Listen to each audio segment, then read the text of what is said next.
This thing that I have found is what I would call my gracious space. Alrighty, guys, welcome to a very special episode of the Gracious Spaces podcast.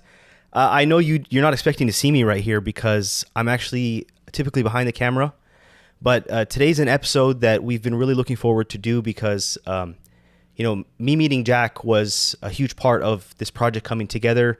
The collaboration, I was very lucky to meet Jack and to have this idea pitched and to meet someone who's creative and open to new ideas and to create this vision of Jack's, which is the Gracious Spaces podcast.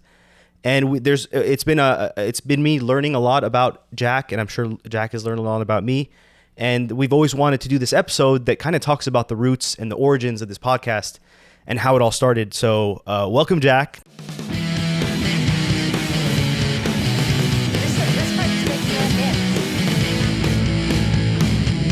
Now I do feel like we should switch. Yeah, this seat's a little warm right now. Oh my goodness. Yeah. Welcome to the Gracious Spaces podcast. This is very, very special. Very special. Thank you for being here. Yeah. And what I love about this is luck happens in both ways. So yeah, the opportunity arose at the perfect time, I think, at least for me, and what I wanted to do. I was itching to do something. I wanted to create something special for people to have a platform to talk about what's close to their heart, and not necessarily brick and mortar, but what they feel passionate about. And you entering in my life came at a perfect time for us to take that to the next level. Yes, yeah. Absolutely. Jack, I come from a scientific background, as you already know. Yeah. And I'm very inspired by artists. Like, even in my previous career path, if I ever meet an interior designer or a landscape artist or an artist, because I was from such a structured and firm scientific career path where everything's lines and angles and rules, I was always so curious to understand the workings of a creative mind. And I've been blessed to pursue this path of storytelling in filmmaking, and walking into your shop. It happened a few months before we met, but I walked in the first time, and I always like to kind of deconstruct or reverse engineer what I see creatively and understand where it came from. Yeah. And when I walked in, I just felt guided. When I walked in, I felt like I'm guided on a path. So I'm being directed. Essentially, I would later discover that it's you doing this, but I said that whoever owns a shop is a director, is a visual director, because something about the shop, as soon as you walk in, it's a funnel. And not in a business sense, but in a creative sense where it's a story. You see so many things you didn't expect to see if you made that right turn on Orange Circle. And, suddenly you see little, toys and intricate little things going on here. And then that's broken up by a beautiful plant. And then you have, some artwork in another place, some souvenirs. And you naturally have this curiosity that keeps growing and growing and growing. And you make your way through the entire shop. So when I did meet you, I was very eager to get the opportunity to work with you because I wanted to learn that. Yeah. I want to be, because I am a director in a film sense, but visual storytelling is the ultimate goal, and you are a master of that. And I think in today's podcast, it's going to be a lot of praising you, and you are a very humble person. So I want to kind of set the standard for praise in this podcast to mean an opportunity for other people to learn. So if I'm praising something in you, I don't want to lift your ego. I don't want you to feel like you need to deflect that because you're such a humble person. I really want people to get the opportunity to learn from you. So if I do praise something, it's just me kind of prying at this thing that's in you to feed the curiosity of our audience. So I promise I will accept that. I've gone through a lot of therapy to do that, but yeah, thank you very much. That's and that's more that makes what we're doing here on Gracious Spaces even more special, because we want to show those that are listening or watching that it can be done, and bring out within us these special moments. Absolutely. So yeah, absolutely. So let's start with that the fact that you have this very interesting business. It's a plant shop, right? Yeah. And very unassuming from a distance. If you're on Orange Circle, you see this white logo, you see the potting shed, Yeah. and you see some plants. It looks very lively, but you don't know what you're in for. You don't know what you're in for. Where do you think that comes from? This visual storytelling. Yeah. Where, if you can track it back to a point where it started to evolve. Easy. So right to my mom, and there'll probably be some emotion in today, which is fine, but she'd be so proud of this moment. I think, I know. So growing up, my mom was, I don't know, before flipping houses was even a thing. My mom was going in. She helped my sister and I with our college apartments, our dorms. Neighbors would come to her and seek her advice on interior design. I remember she designed the house that I spent the majority of my childhood in. And I remember she had everything just drawn out on a yellow ruled notepad.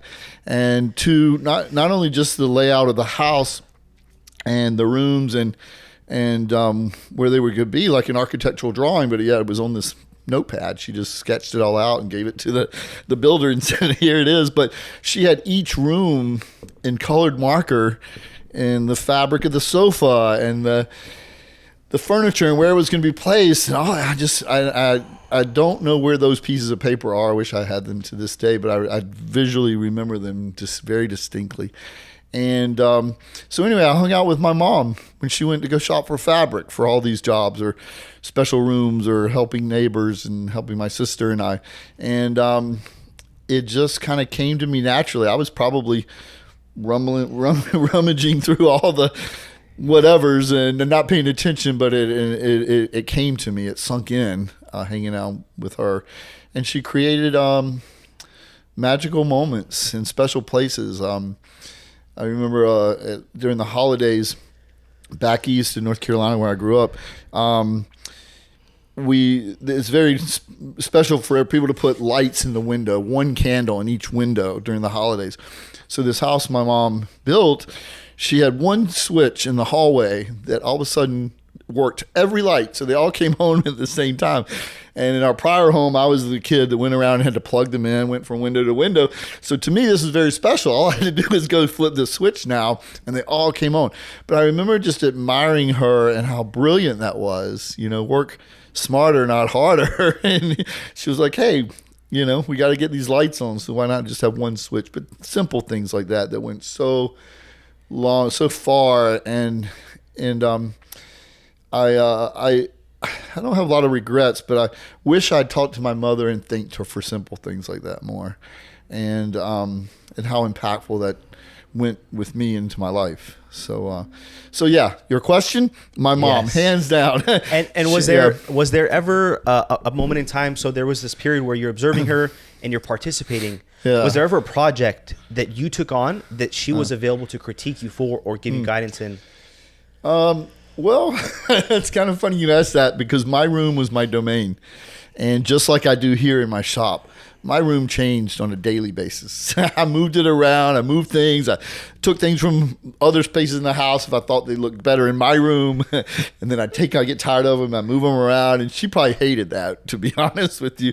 But she allowed me to have my own space in my own room. And I remember just she had built this closet, and it was a walk-in closet, and it was big for a kid, right? But it had a desk so I could study on there. But that closet to me was a magical space, and I created my own world was in there. And if I wanted to create a special place for me to go and hang out, I did, and change it. And holidays would come around, I would definitely decorate for whatever, from Easter to 4th of July to everything. I'd decorate that room.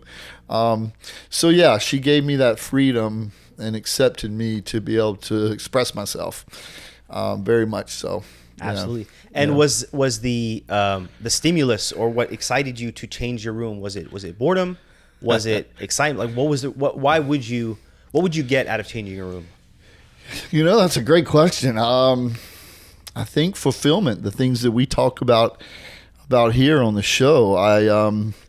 I could sit back and enjoy the fruits of my labor. I could be proud of it.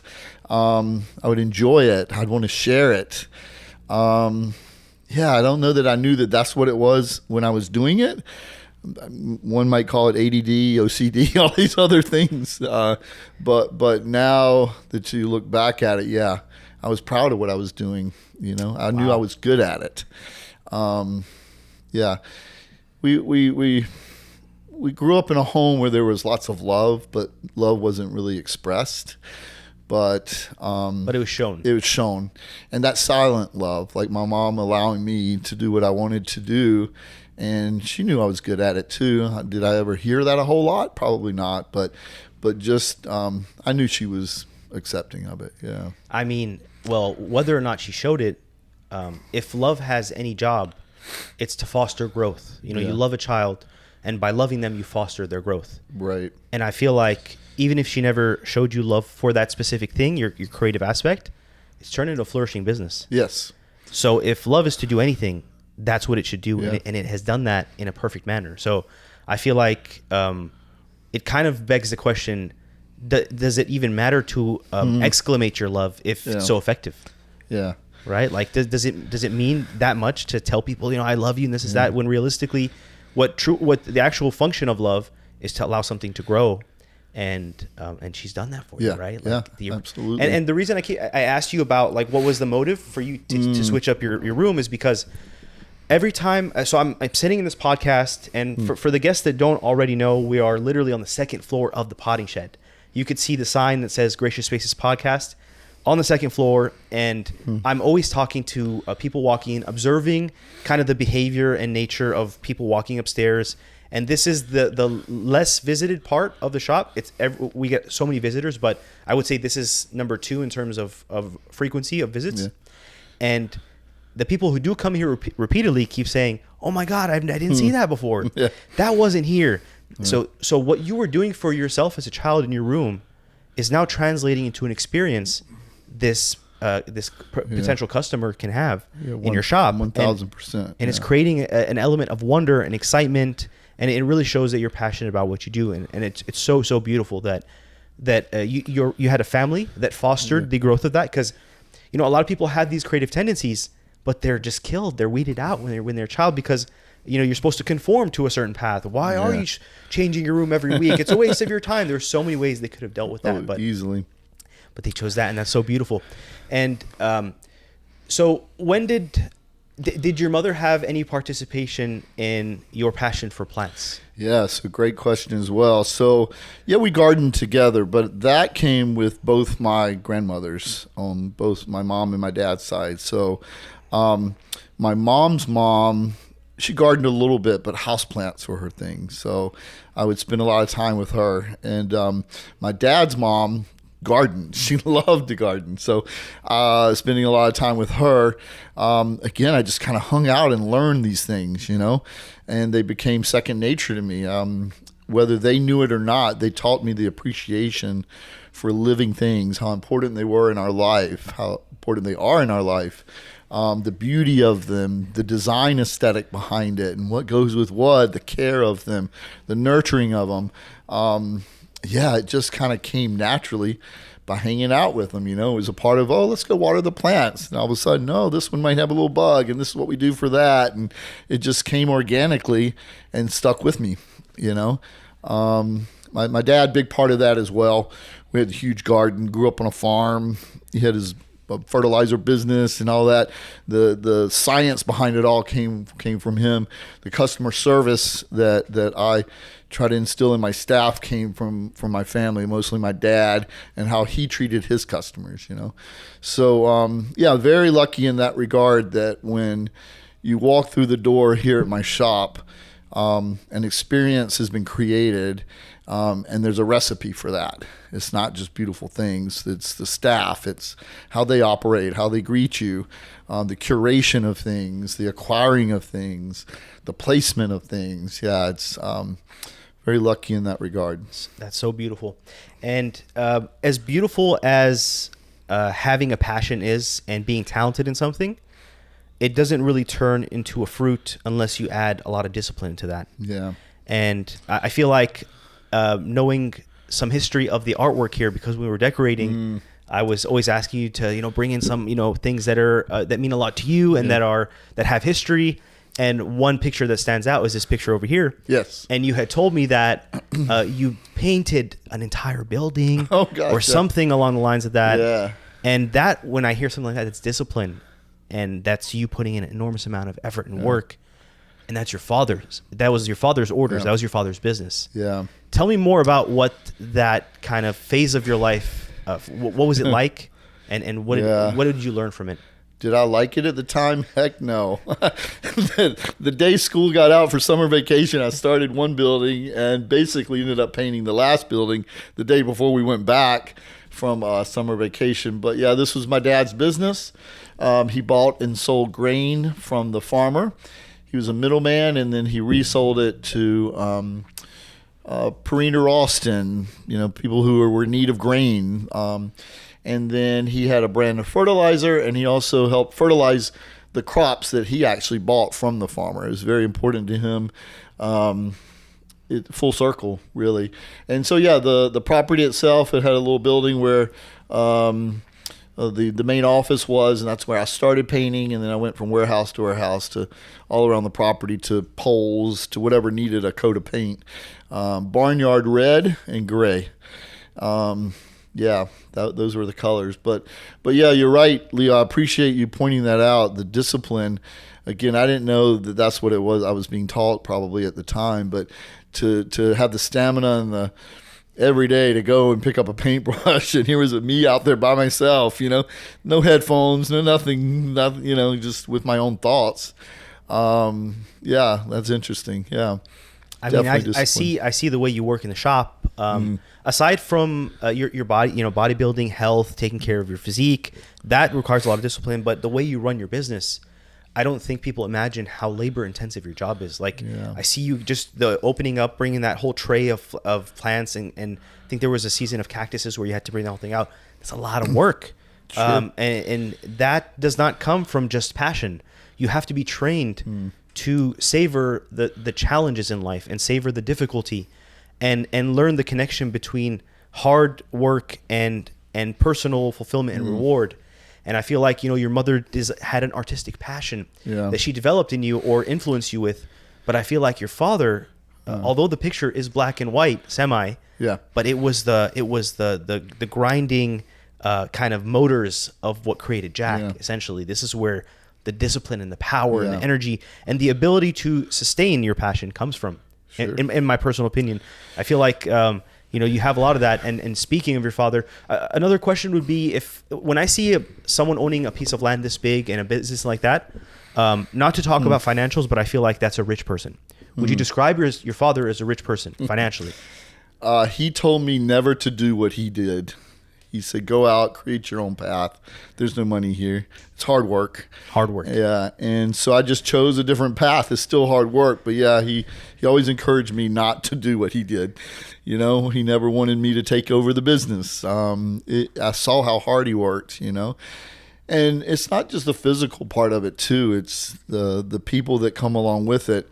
Amazing people in the farming community in this small town of North Carolina. But you had to take on some of their day-to-day, farming, or could they pay me this month? There was a lot of that behind-the-scenes things that brought stress, but also tons of fulfillment, That's so beautiful.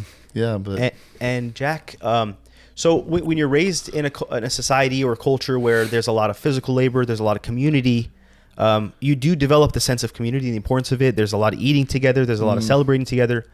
But there's also, you naturally develop a sense of us and them, us and the other. And I feel like people that are raised in kind of more closed off areas develop that sense. If there's any characteristic or quality about you that stands out the most, it's your ability to accept the person in front of you as they are.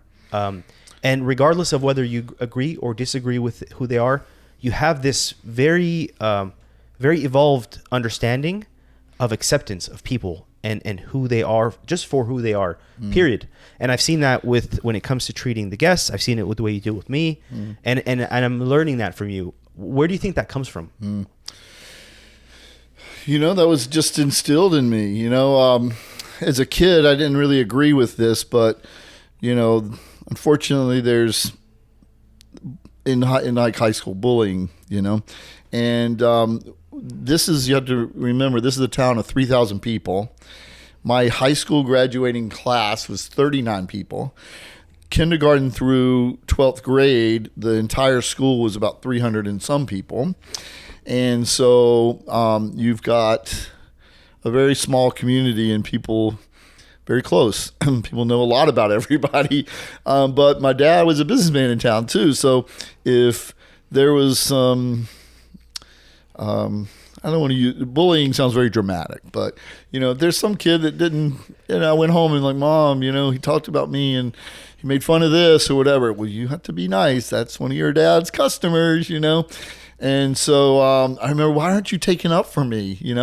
Now I understand, the behind the scenes of what my mom wanted me to understand.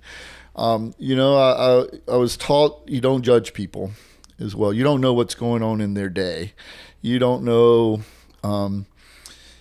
what they've had to do or experience in that week. And I see that over and over in my own business, and being faced with that decision.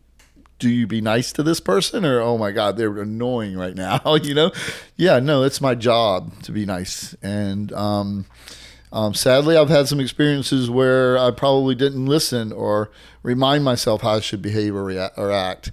And it came to light, well, I should have probably very soon after that. But does that answer your question? 1,000%, absolutely. Yeah. So we don't want to judge. We don't know who has had something in their day, where they've come from, what they're dealing with. Yeah, absolutely.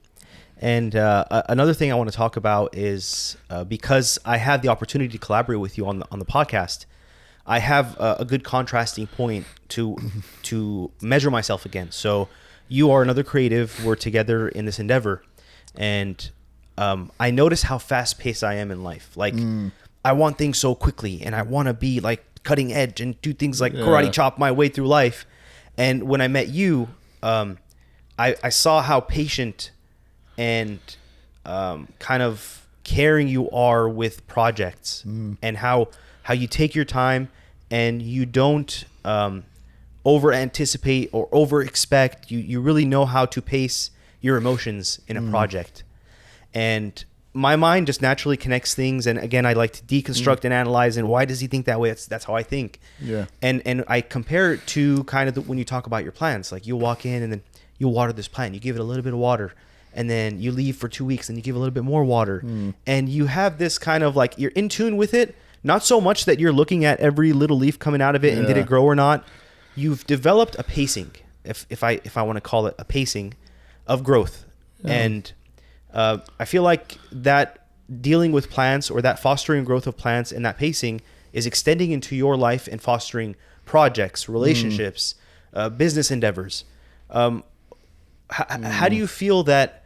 What similarities, or what is similar between how you treat plants and how you treat your life, projects, business? Yeah. Is there any correlation, or am I making all this up? No, I think there absolutely is. It's a personality thing, and not one is better or different than the other. It's just that personality trait. I take my time, kind of think about it. Sometimes that's a good thing. Sometimes it's not a great thing. I say keep it simple.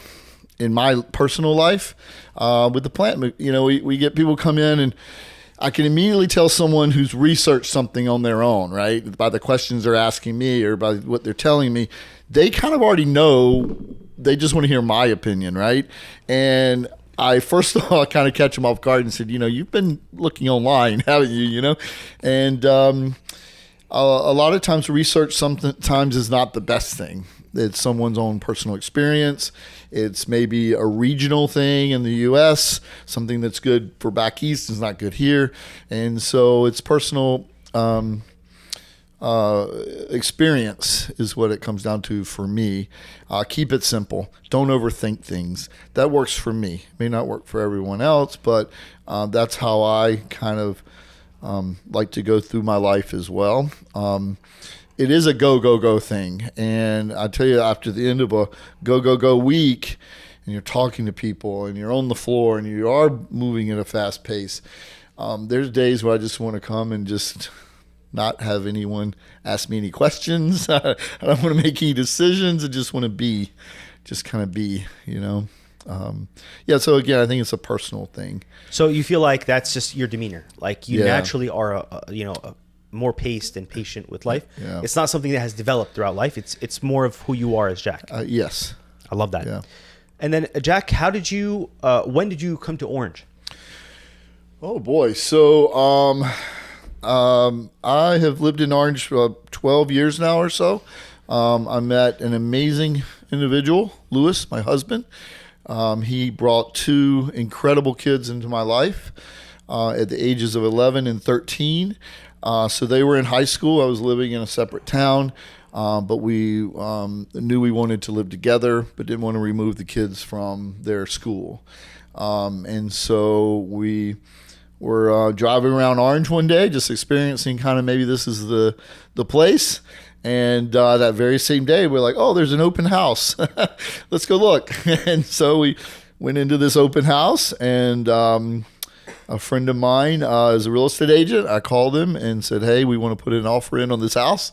And classic Dan, he says, you haven't called any other agents, have you? So I said, no, you're the first one.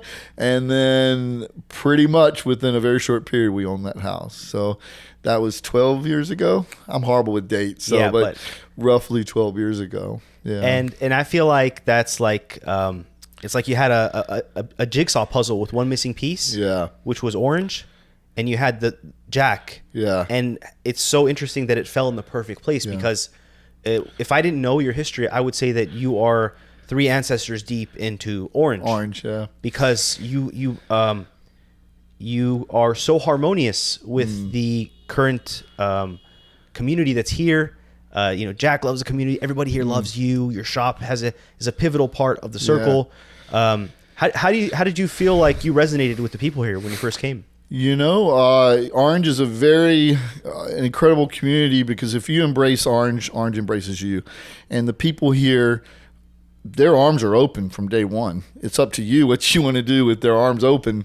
And if you embrace them, but reflecting back onto my family, that's just how I grew up. My dad was a board member of every organization. My mom was very intricate and involved in the community.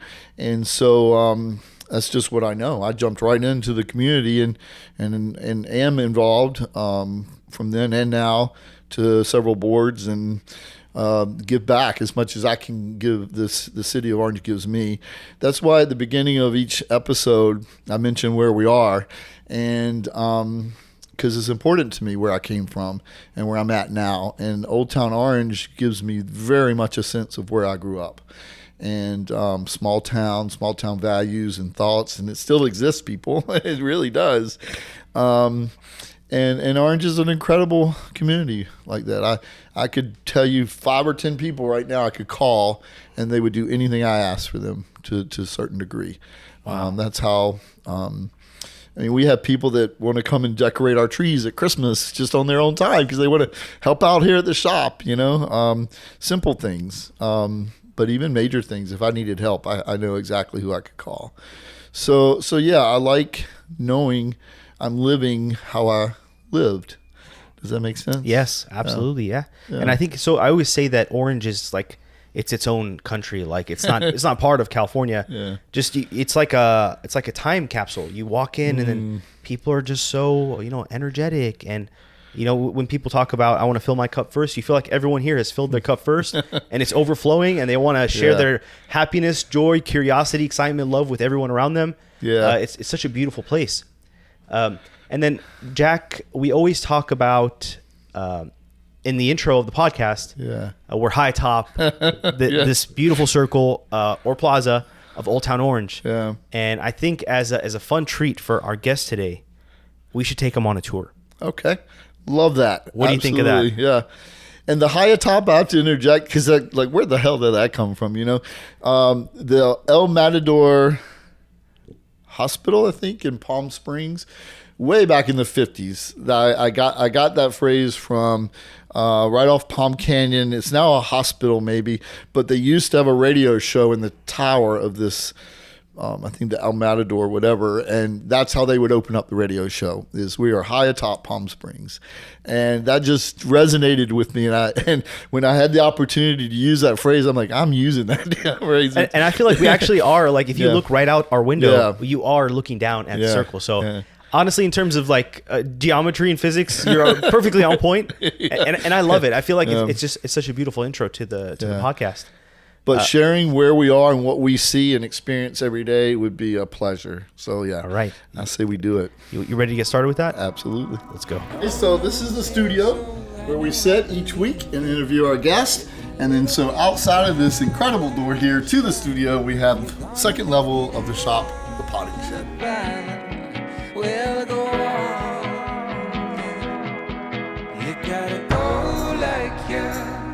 All right, now it's time to go downstairs.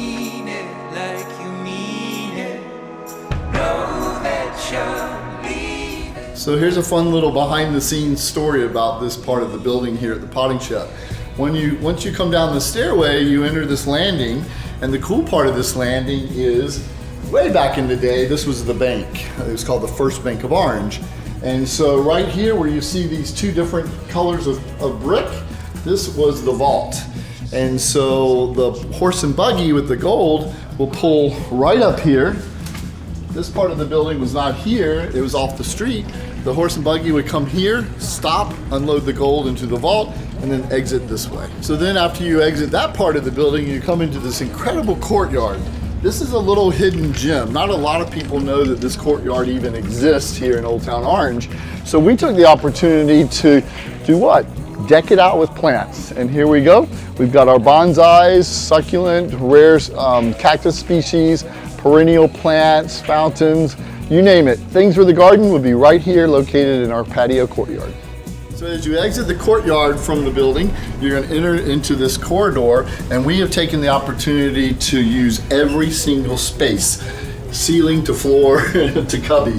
And then we're really proud of what we have here is an artist. She's out of Yorba Linda. Her name is Terry, and we feature her artwork from reclaimed wood into her designs. And so we're very proud that we have some local artists such as Terry, and also over here we have the Curly Man, prior guest. Tune in to watch his episode. His primary business, he loves Winnie the Pooh, so we buy these plaques from him that note Winnie the Pooh sayings. Very proud to have these here. So last but not least, here at the potting shed, we have our home decor room where we do all sorts of gift items, some skincare, those kind of things. But what I love about this room is you enter in off the street and you come into this quaint little cozy room, and this is only like 20% of the shop. And so then that leads you all into the whole experience of the shop down the corridor I just left, and opens up a whole new world to people. The potting shed is everything that I love about a store. Buying things has changed completely in our world, right? Anything you want, you can just buy online. But the potting shed is the perfect place to actually go and have an exchange with someone that's real, look for something that maybe you didn't think of, and find creativity, fun, and have an experience of shopping. I guess you could almost say like the way it should be. So I come to the potting shed sometimes to find things, and sometimes for the potting shed to tell me what I should be getting, because Jack's always been really good at finding cool things, and it's an experience that's hard to find these days. So when I say high atop, that's what I mean. So now we're gonna walk over to the very heart of Old Town Orange, what the center of town, it makes it ticks, it makes it move, it makes the joy and fulfillment. One might even call it my gracious space. We'll walk over to the fountain, folks. So the incredible thing for me personally in my journey from the potting shed is I started several blocks that way. And what I do each day is I reflect back and appreciate from where I came from. So my goal was to be in the heartbeat, the center of town, the middle of the action, and bring my business to more people. The beauty of that is my office is right there now, and I can look over every day and see where I came from. And that allows me to do more things like Gracious Spaces in the podcast. And I want to share my community with others out there and what it means to me to be a part of such a great community. So we hope you're enjoying the Gracious Spaces episodes. There's more to come, people, so much more to come. So continue to like, follow, all those wonderful things, and support us in your own way. And we certainly thank you for being here.